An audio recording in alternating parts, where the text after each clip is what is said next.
existem histórias que desafiam tudo o que acreditamos sobre vida, memória e consciência.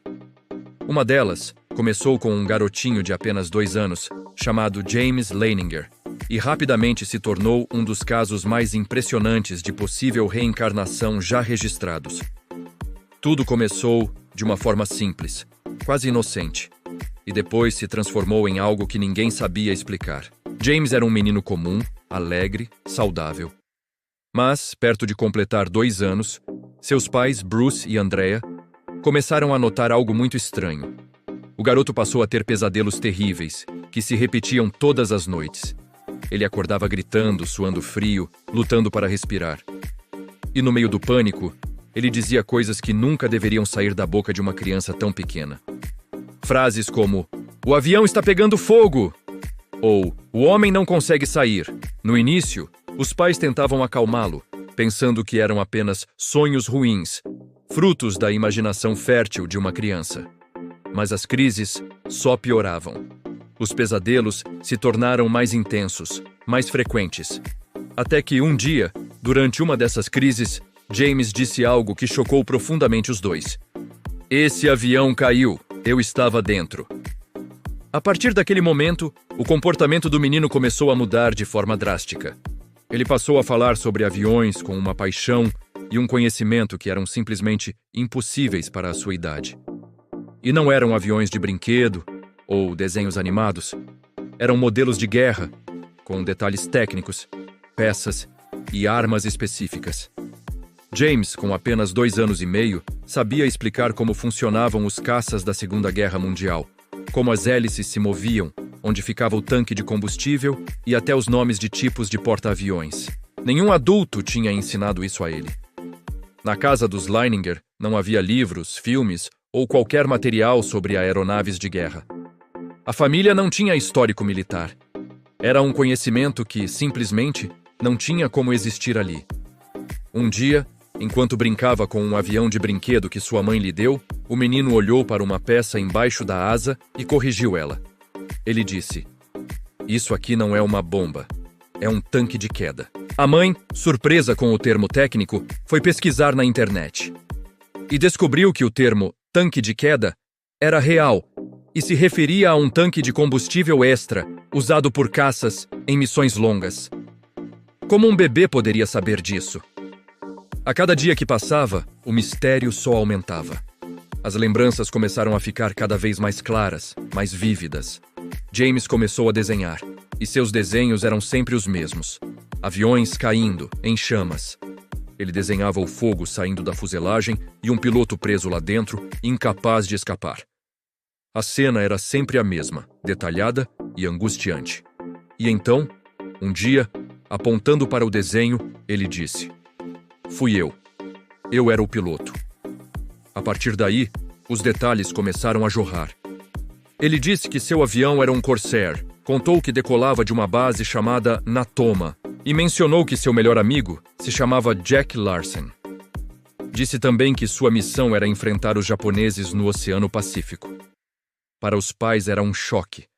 Nenhuma dessas palavras fazia sentido para uma criança daquela idade. Corsair, Natoma, Jack Larsen. Eram nomes e termos que eles mesmos nunca tinham ouvido. Foi então que o pai de James, Bruce, que até então era um cético, decidiu que precisava investigar. Ele não podia mais ignorar o que estava acontecendo. A descoberta que ele fez mudaria a vida da família para sempre. Bruce Leininger começou a pesquisar o nome Natoma. Para sua surpresa, ele encontrou algo inesperado. O USS Natoma Bay, um porta-aviões real que lutou na Segunda Guerra Mundial, exatamente na Batalha de Iwo Jima, no Pacífico. O coração dele acelerou. Ele continuou a pesquisa, agora procurando por Jack Larsen. E sim, ele encontrou um piloto com esse nome, que também havia servido no Natoma Bay. Cada nova descoberta deixava os pais mais assustados e, ao mesmo tempo, mais convencidos de que algo extraordinário estava acontecendo. A pesquisa de Bruce o levou a vasculhar registros militares, listas de tripulação e relatórios de combate. Até que ele encontrou o nome de um piloto que havia morrido exatamente como o pequeno James descrevia. Preso em um avião Corsair, que foi atingido por fogo inimigo e caiu em chamas no Pacífico. O nome desse piloto era James Houston Jr. E ali estava a peça que faltava, a coincidência que arrepiava até o mais cético. O menino se chamava James, o mesmo nome do piloto que morreu em 1945, quase 60 anos antes do nascimento do garotinho. Com essas informações em mãos, os pais de James decidiram ir além. Eles conseguiram encontrar e contatar veteranos que haviam servido com James Houston Jr. no USS Natoma Bay. E quando eles conversaram com esses homens, a história tomou uma proporção ainda maior. Os veteranos confirmaram detalhes que só alguém que esteve lá poderia saber. Detalhes que o pequeno James já havia contado. O tipo de missão que eles faziam, o nome dos companheiros de esquadrão, o exato momento em que o avião de James Houston Jr. foi atingido e até a maneira trágica como o piloto morreu sem conseguir injetar. Tudo batia perfeitamente. Imagine a cena. Veteranos com mais de 80 anos, homens que viveram a guerra, ficando em silêncio absoluto quando ouviam um menino de 4 anos descrever suas vidas, seus amigos e suas perdas. Alguns deles se emocionavam profundamente. Outros simplesmente diziam que não havia explicação lógica para aquilo. Como uma criança poderia saber de tudo aquilo? Mas ainda faltava um último detalhe, a peça final que selaria essa história incrível. Um dia, o pequeno James fez um desenho e o assinou. Mas ele não escreveu apenas James. Ele escreveu James 3.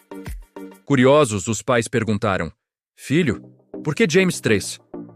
E o garoto, com a inocência de uma criança, respondeu: "Porque eu sou o terceiro James. Meu pai é o segundo e o outro James morreu." Com o passar do tempo, algo curioso aconteceu. Por volta dos 5 anos, James começou a dizer que não precisava mais das memórias e que não era mais hora de continuar sendo o piloto. Aos poucos, as lembranças vívidas da guerra, dos aviões e daquela outra vida começaram a desaparecer. Os pesadelos pararam. Ele voltou a ser uma criança comum, sem o peso daquelas memórias. Mas o caso ficou mundialmente famoso. Foi estudado por psicólogos, historiadores e, principalmente, pela Divisão de Estudos da Percepção da Universidade da Virgínia, uma instituição conhecida por pesquisar rigorosamente experiências de quase morte e memórias espontâneas que sugerem reencarnação. Até hoje, ninguém conseguiu dar uma explicação convencional para o caso de James Leininger. Como um menino de 2 anos, sem acesso a nenhuma informação, poderia saber tantos detalhes reais, precisos e históricos sobre a vida e a morte de um piloto de guerra? A história dele continua a ser um dos maiores e mais bem documentados quebra-cabeças do nosso tempo, nos forçando a questionar os limites do que conhecemos sobre a consciência humana. Se você gostou dessa história impressionante, não se esqueça de deixar o seu like, se inscrever no canal e ativar o sininho para não perder os próximos vídeos.